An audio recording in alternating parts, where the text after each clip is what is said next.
We will start by having Mr. Khalil Ghalayini begin with the first presentation. Absolutely, Carson. John will start. Good morning, everyone. It's great to be back here in Beirut. It's actually been some period of time since my last visit. It was, in fact, for the workshop last September. So it is very good to see everybody again. I am going to start this presentation by talking mainly about public offers, and then Khalil will focus primarily on the exempt offer section of the proposed regulation. So our agenda is pretty basic. As I said, public offers and the details on exempt offers. The purpose of the regulation that we've drafted is, first of all, to establish the requirements to make a public offer in Lebanon. These are very much reflective of international standards. We set out the types of offers that are exempt from all of the requirements that apply to making a public offer.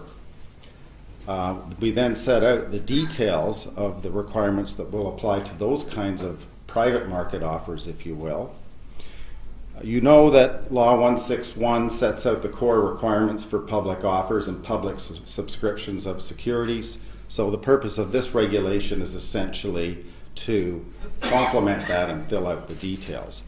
And then the listing regulation, which we'll cover later this morning, addresses the requirements for actually listing securities on an exchange if that is the proposed step. What do we mean by offering securities? Well, there's a definition. Basically, it encompasses actually issuing securities or inviting the public to subscribe for securities, making an advertisement for a new issue of securities, or I guess most flexibly, making any statement or communication that has the effect of selling or offering securities. So it's a pretty all-inclusive definition. Any of these four actions would constitute the making of an offer. And the reason for that expansive definition is to ensure that before anyone takes any of those actions, they meet the requirements that are in the law and in this regulation, which includes, of course, CMA approval for the offer.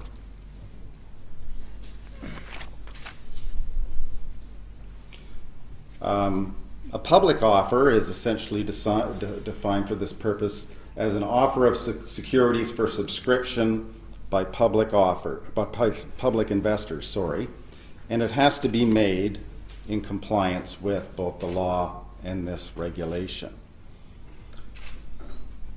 Anything is a public offer unless it qualifies as an exempt offer. Public offers have to be made through a licensed, approved institution, and the institution would in fact have to be licensed for the functions of dealing and advising on corporate finance matters in order to perform that function of distributing an issue of securities on behalf of an issuer. The function of dealing also includes underwriting, and the function of advising would have to be specific to the securities business activity, as we call it, of advising issuers on corporate finance transactions. The CMA must approve the offer and must approve the prospectus.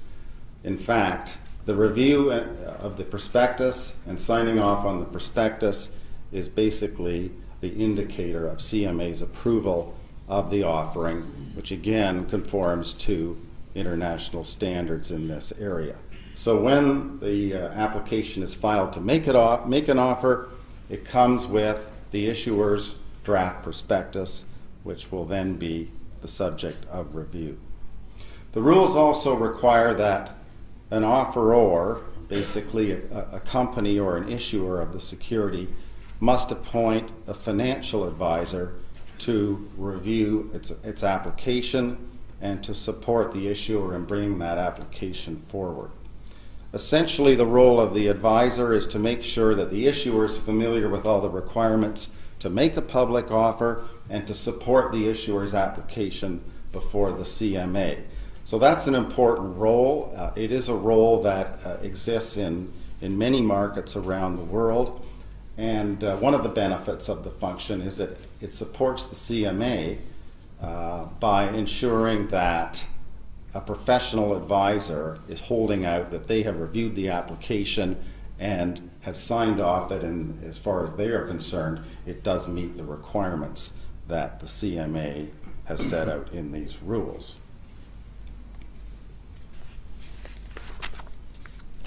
The actual requirements in terms of the application to the authority is a list that's set out in Annex 1 of the regulation. It's a list that would be pretty familiar to those of you who are familiar with international standards. So I won't take you through all those details. I think they're self-explanatory. It should be said that the filing needs to be made at least a month prior to the proposed date of the offer. That is the time that essentially the CMA has to review the draft prospectus, review the terms of the offer, and make a decision. An exception to that would be if this issuer already has securities in the market that have been publicly offered, then the application only needs to be filed 15 days in advance. The reason for that would be the CMA already is familiar with that issuer, and that issuer already has a disclosure record out there in the market. It's also possible, of course, to make a public offer of a collective investment scheme or an investment fund. It's important to note that those requirements, for the most part, are not the ones we'll hear about today, but the ones we'll see in the proposed collective investment schemes regulation, which, as Gabriel mentioned, will be forthcoming in the next couple of months.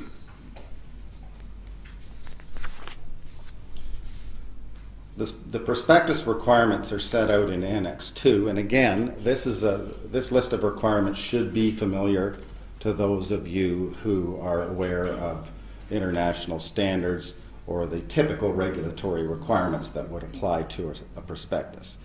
Obviously, basically, we're looking for all the information that an investor might need to assess the issuer, to assess the business, understand the financial position, understand the business plan, as well as the details of the types of securities involved and the terms and conditions of that specific issue of securities. Again, typically, it's mandatory to include a disclaimer in the disclosure telling the potential subscribers that the CMA is not responsible for the contents of the prospectus. They have reviewed it, but it remains the issuer's document. The issuer is responsible for the document. The CMA review will usually result in changes to the prospectus. I would assume that based on what we see in markets generally globally. In fact, it's possible that several drafts might have to be filed with the authority before they're ready to sign off on the contents. Sometimes it's a matter of requiring additional disclosure that the CMA staff might feel is missing. Sometimes it's a matter of being more clear on certain points that they feel haven't been stated with the requisite clarity. In the rules, it says that a prospectus can be in either Arabic or in English. And as I said, the requisite disclaimer has to be included on page 1. Under this regulation, the authority has fairly broad powers of review and powers to require additional information or confirmation of information. Those powers are in Article 6207. And the authority may refuse approval of an offer if the requirements aren't met, or if it considers that the offer is not in the public interest, if for some reason they think there will be a problem in the market if the offer goes forward.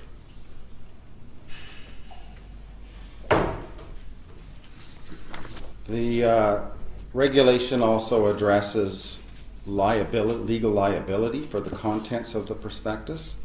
First of all, as per Law 161, it states that the prospectus is a binding contract between the issuer and the investor, and it sets out a list of persons who are responsible for any false or misleading information that might be in the document, or in fact any omissions to state information that is required to be stated under the regulation. So that list of persons who are liable for the contents is in fact, again, as per Law 161, Article 41. Yes, I would acknowledge that it's not standard that senior management would be liable for the contents, but that's stated in the law currently. Also, any person who accepts responsibility for part of the prospectus, for example, an expert in some area whose report is included in part in the prospectus, would only be responsible for that portion of the prospectus, not for the contents that they have no involvement with. As far as this legal liability goes, the regulation sets out 4 potential defenses to any claim.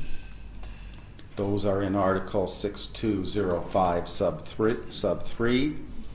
One is that the statement in question was in fact true and not misleading. So if there's an allegation that there was a misrepresentation, one defense is simply that, well, it wasn't a misrepresentation, it was in fact a true statement.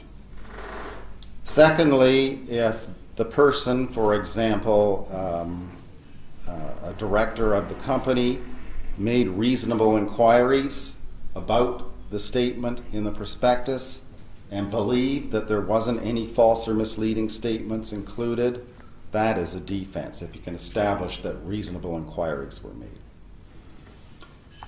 A third defense is that the person took all reasonable steps to have the offeror, the company, correct any information that this person believed was false or misleading, but was not able to persuade them to do so.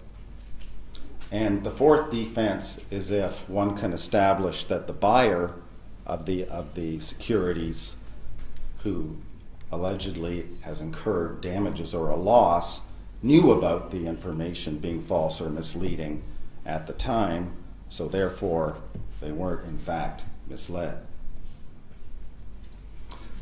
That is the first part of the presentation, and I'm going to turn it over to Khalil for the balance. Thank you. Good morning, and thank you for coming once again. John referred to Annex 1, which describes part of the requirements associated in applying for a public offer, mainly the draft prospectus, along with a checklist which would be required and where this information would be captured, and the type or the letter that should be submitted by the issuer's financial advisor. So this is straightforward. We're not going to go in depth in it, but I would like to cover some of the required contents associated with the prospectus contents. Some of those requirements are key, and it is quite important that I highlight some sections that we look at when we're reviewing some of those products.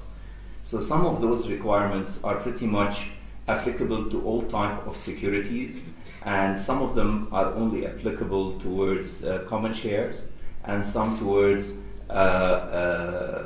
debt, bonds, or structured products, or warrants for that matter. The prospectus must contain a summary at the beginning or close to the beginning of the prospectus that reflects key information that should be clear, concise, and easily understood by the investor. And as John alluded to earlier, it should also capture, before the summary of the prospectus, a disclaimer that the CMA does not take any responsibility for the content or completeness or accurateness of the information that is captured. The summary must set out statements such as, it should be read as an introduction, and we're referring to the summary prospectus, so it should be read as an introduction, and that for an investment decision to be made, the investor should read the prospectus as a whole in general. It should also include statements regarding liability may arise if it is false or misleading or fails to provide key information.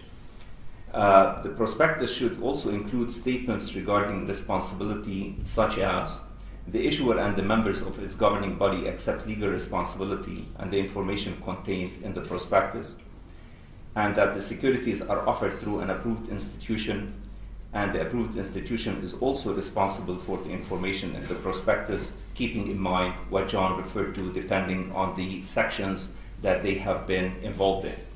It should cover also the issuer along the lines of the country of incorporation, the governing company law and domicile, and should also cover description of the securities such as the type and class, the currency, the total value expected to be raised, the interest, dividend, the custodian, terms and conditions towards the rights of holders, details of the underwriter's obligation, fees and commission. Key information of risk are quite important, and they should cover the material risk of investing in the issuer, risk associated with the intended uses of proceeds, details of any guarantees. If the product is a structured product, it should have statements whether security holders have any credit risk exposure to the issuer, name and credit rating of the ultimate issuer or guarantor, details of any taxes, amount of any commissions and cost to be borne by the security holder. So Annex 2 is quite detailed. I will leave it to you to go through it, and if you have any questions, by all means, we can help you with that. I would like to share with you some of the experiences or deficiencies that we've been encountering, which may be helpful as we move forward while reviewing certain documentations that's being applied to us by institutions. Frankly, some of them are quite extensive, and some of them range up to 1,400 pages. So we read them quite thoroughly, obviously. And in certain occasions, it becomes quite apparent that there's been a lot of copy-paste that goes on in some of them, because certain sections of those documents have no relevancy to the underlying product itself whatsoever. Furthermore, during our review, we inquire on certain terms or certain sections in the documents, and we can conclude or concluded on certain occasions that actually the applicant has not even read the documents. So it comes across to us that we're trying to find more information from them, and when we highlight the concerns that we've got, in several occasions the applicant would request of us to drop the application review and that they would like to withdraw it. Furthermore, the documents that are getting submitted to us are being submitted in final mode, like it's not coming as a draft, first draft, and as John alluded, these documents have to go back and forth to make sure that any required modification actually will end up being reflected in the final document that will reach the investor. So as an example, the document would clearly stipulate and state which jurisdiction the document could be, or the prospectus could be distributed, and obviously Lebanon is not one of them. Furthermore, it states that the prospectus supersedes any other document, which is fine, that's provided we can still do some modifications based on the local regulations and laws, which is not the case. The common themes that we have seen was certain sections that were never covered, such as currency risk, and sometimes it is relevant based on the investments and where the investments are made. In case of funds, the situation between borrowing and leverage in case of UCITS funds. The use of proceeds are not covered. The guarantor is not covered. As far as something which we find is quite important for the investor to know about is the fees. So when we're looking at the document in the magnitude of the 1,000 X number pages, you would find that the subscription fee would be at the early part of the document, and then the redemption fee towards midway of the document, and then participation fee / hurdle fee and custody fee will be in different sections of the document. So it's for the investor literally to try to decipher as to where and how much the costs are, rather than having those costs transparent and clear for the investor so that he understands what he's going into. Furthermore, we noticed that through our inspections and audits that we're doing, that some institutions are still marketing products without notifying or getting approval from the CMA, which by itself is a violation of circulars and of the law. Annex 3 is clear, that covers the declaration by directors of the issuer, so I'm not gonna go into that. The prospectus must be made public at least 2 days before the offer starts. And this is quite important. Here we're not talking about the term sheet or the fact sheet or the subscription form. We're talking about having the prospectus available and ready for the investor to read, because he needs to make an investment decision based on his reading of the prospectus as a whole rather than on a summary. It must be posted to issuer's website and may be available and made available in printed form. A supplementary prospectus may be required if there's a material change or inaccuracies that are found, but before the security starts trading.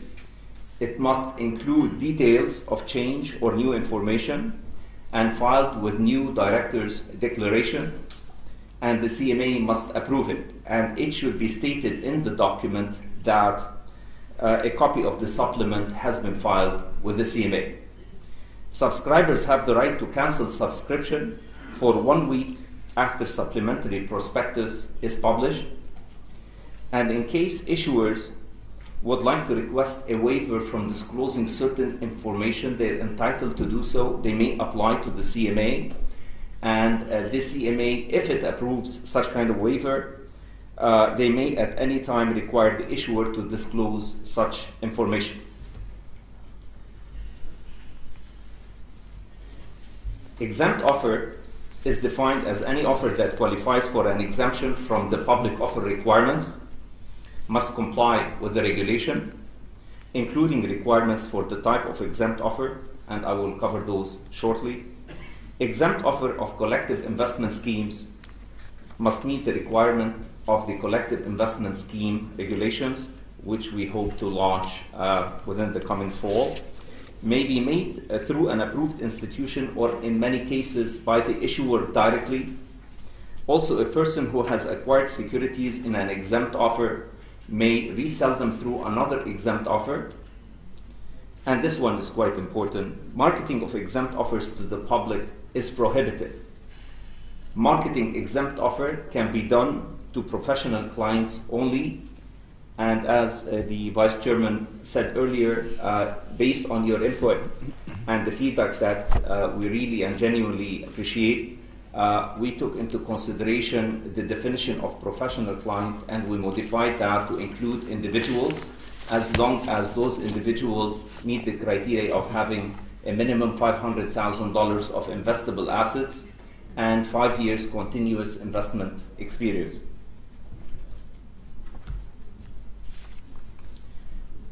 The issuer or approved institution must notify the CMA of a proposed exempt offer at least 14 days, and we're referring to business days, before the proposed date of offer. Notice of an exempt offer is covered in Annex 4. Must file all disclosure documents for the offer and the summary of all key information, and we summarize those in Annex 5 for you.